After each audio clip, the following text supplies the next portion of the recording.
Hello, Assalamu alaikum, everyone. Welcome to the first episode of the Muslim Lived Experience Network's Neurodivergent and quarterly series. This episode is about the topic of Ramadan.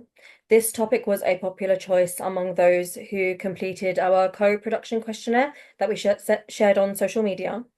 The questionnaire still remains open. If you would like to share your ideas for future episodes or make any suggestions, you can scan the QR code that is on the screen right now and you can take part.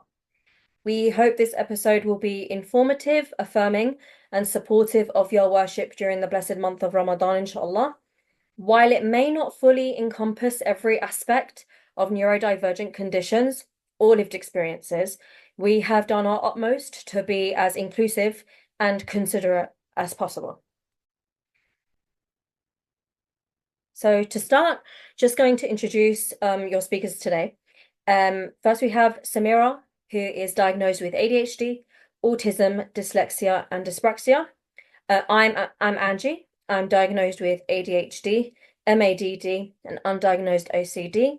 And we have Nabila, who is diagnosed dyslexia and undiagnosed ADHD. Common challenges we face. No two neurodivergent conditions are the same, nor does any individual ever experience the same symptoms associated with a condition. It is therefore important to focus on the common challenges shared across conditions, highlighting what many of us experience in our day-to-day lives and particularly during Ramadan. Some of these challenges may include overstimulation, challenges in environments and routines during Ramadan, such as disturbed sleep patterns, crowded spaces, or increased sensory output. Many feel overwhelmed. For some neurodiverse individuals, time management and organization, balancing fasting, additional acts of worship, prayer time, work, and personal responsibilities can be particularly demanding, making it harder to plan, prioritize, or stay on track. Also, for those of us on medication, find out the best and safe way to adjust taking these prior to Fajr and at sunset. Discuss with your doctor, focus and inattention. Fatigue, hunger, or sensory overload may affect concentration, making it more difficult to maintain present during worship or maintain consistency in daily practice. Memory. Memory challenges may become more noticeable with fasting and fatigue, especially when trying to memorize Quran, dua, or keep on track of changing routines and prayer times. Feelings of guilt and frustration. Many individuals may struggle with guilt or frustration when unable to meet personal or perceived expectations of worship. This can lead to self-criticism, burnout, or even disengagement altogether. It's important to acknowledge these as a valid reasons why Ramadan feels more challenging for some of us. Neurodiverse individuals are not defective. We simply experience and approach these differences often with greater effort. These efforts in itself hold value and inshallah is rewarded by Allah. So we have our own stories to share with you today regarding our own challenges being neurodiverse individuals in terms of topic of today of Ramadan. So for me, for example, despite great effort, I would often experience that kind of feeling of guilt and defeatism when unable to complete tasks. I'm often comparing myself with the progress of others, which in itself breeds misery and self-doubt in myself. This would greatly demotivate me to continue at all, which is not the essence of what Ramadan should be like, nor is that what I want in that time. So I had to kind of seek out help in speaking to others about these challenges and also look up some Islamic reminders, whether these be videos or talking to Mashayikh about my quote unquote disability. And I found that a lot of this was kind of validating the fact that my challenges are a mercy from Allah and how much more my efforts are actually rewarded. Allah's not expecting perfection from us, but the effort in striving for this. The reminder of the value in consistency and sincere intentions is what spoke to me the loudest, and the fact that I can really only do my best because that is the capacity in which Allah blessed me with. Samira, would you like to share your lived experience? Yes, of course, thank you. Feeling overstimulated due to changes of routines can make it difficult for me to fully engage sometimes. This can lead to feeling overwhelmed, stuck when I find it when I find myself finding it difficult to adapt to the changes. So what works for me is that I would look at strategies and create a routine and prepare myself ahead of time when it comes to prayer times. So I would pray in a designated space. I will make sure that I'm grounded ahead of it and practicing the power of prayer and listening to Quran makes a world of a difference. Although these challenges can occur from worldly, environmental, and internal challenges, there is a reward in the effort and the intentions to stay connected with prayer and worship. I always remind myself of Allah's mercy, and Allah doesn't burden a soul more than they could bear. Nabila, would you like to share your experience? Jazakallah khair. Assalamu alaikum warahmatullah. I'm Nabila. I suffer from ADHD, and sometimes in Ramadan that can be really, really difficult to kind of navigate, especially because before Ramadan I might struggle with sort of organization, and I'll sometimes plan to achieve things that are, completely unrealistic. I'll also struggle with time management, also again causing me to struggle with achieving my goals and then feeling overstimulated by my own list of goals. And sometimes that feeds into the frustration and the guilt that I'll feel when I'm not doing as much as I'd like to have been doing in Ramadan. The way I've kind of tried to navigate this and try to deal with it is I will now have sort of intervals where I will reassess my list of goals. And I will kind of reflect on what I have achieved and be grateful for anything I've been able to do and look at that as a blessing from Allah. And then anything that I wasn't able to do, I'd either try to sort of make it smaller, make it more realistic, and make it more achievable so that I don't fall into this vicious cycle of feeling the guilt of the things that I can't do and then feeling sort of like paralyzed, like I can't go on because, I just feel so low and so sad that I can't achieve those goals. Jazakallah khair for listening. I'll pass it back to Angie for the next slide. Thank you for sharing your lived experiences. Hopefully, those who are listening can relate on some levels and they've gotten some tips there. We do have more tips to follow in the slides, so do stay tuned. We did mention from the experiences shared, kind of like the reminders and the wisdom that comes from our faith and how merciful our Creator is. And this should be reflected on as often as possible in order to curb negative thoughts and self-doubt. Effort and sincerity in our actions for the sake of Allah are always rewarded. Allah Azza wa Jal does not measure us by comparison to others, but by our intention and our striving, as mentioned. So solid intention with sincerity equals reward. Pressure is from ourselves, it's not from Allah. So it's something that we should manage and navigate. Guilt is something that we all kind of mentioned. It was like a recurring theme in our lived experiences. And this can be a heavy and painful emotion. For many, it can lead to despair, self-blame, or just giving up altogether, especially when we feel like we are falling short in our worship and our commitment to Allah. So in moments when these intense emotions arise, we must remind ourselves who Allah is. He is Ar-Rahman, the most merciful. Al-Halim, the most gentle. His mercy is greater than our shortcomings, and his patience exceeds our struggles. So just looking at the slide here, some examples, just very few examples of what we could pick out of to reflect Allah's mercy and the mercy that comes from our faith. And we have ayat of the Quran from Surah Baqarah. You got La ikraha fid din, which means there is no compulsion in religion, and La yukallifu Allahu nafsan illa wus'aha, which is Allah does not burden a soul beyond its capacity. We also have on the right-hand side a short hadith. Abu Hurairah reported that the Messenger of Allah, peace and blessings be upon him, said, Take up good deeds only as much as you are able, for the best deeds are those done regularly, even if they are few. So, one way forward is through self-awareness, understanding our own challenges and planning our worship in a way that supports us rather than overwhelms us.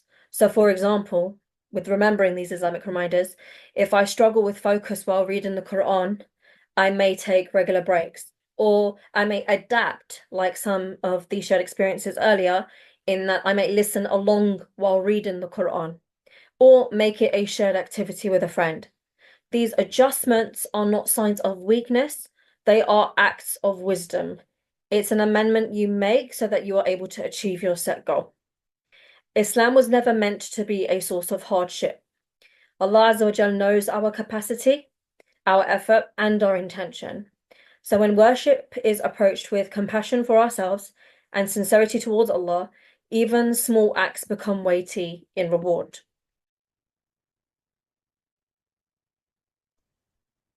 Thank you, Angie. So, so in this section, we're going to be looking at top tips. As mentioned, planning trial and error and being willing to try different things are important in order to build a sense of routine and ease within our Islamic practices, especially during Ramadan. Plan ahead. Start before Ramadan. Detox, for example, cutting down on coffee, social media.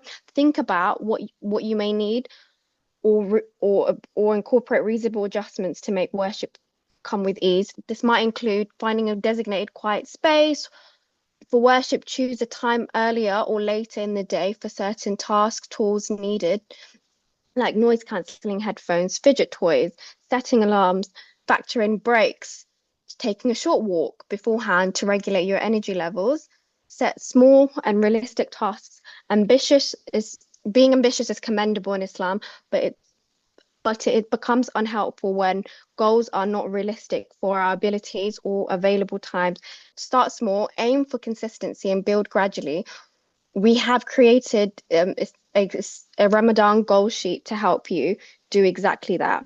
Communicate and seek support. Speak to a trusted family member or a friend who can remind you and encourage you and reassure you of the efforts of your efforts. Allah Azza wa Jal places people in our lives as a means of support and benefit for one another. So do not feel that you must do this alone. And also, do not forget the power of dua. Ask for support and guidance directly from Allah. Practice flexibility. Not everything will happen as scheduled. Life intervenes and wisdom lies in adapting. For example, you may intend to read Quran early in the morning, but unexpected work commitments or family arises. In the moment, prioritize what's pressing and return to the Quran later in the day. Flexibility allows consistency to survive changes. Show yourself compassion. This is an essential part of worship. Allah Azza wa Jal did not create Ramadan to be a month of self-criticism, self-hatred, or withdrawal from the faith due to internal and external pressure. Remember the ayat and the hadiths shared earlier. Your sincerity is never ignored, even when you fall short of what you intended. Guilt often means you care deeply about your relationship with Allah. So respond to it with compassion, small, consistent acts, and perseverance. Utilize your strengths utilize your strengths. Each of us have strengths in different forms. If you have a strong memory, focus on memorizing a surah or two. If you have hyper focus, get a lot done, but set a reminder for breaks. If you are socially connected, consider starting a small charity initiative. If you are working, take the opportunity to support and ease others' burdens or uplift a colleague. Even a smile is sunnah, and our intentions often carry weight than we realize.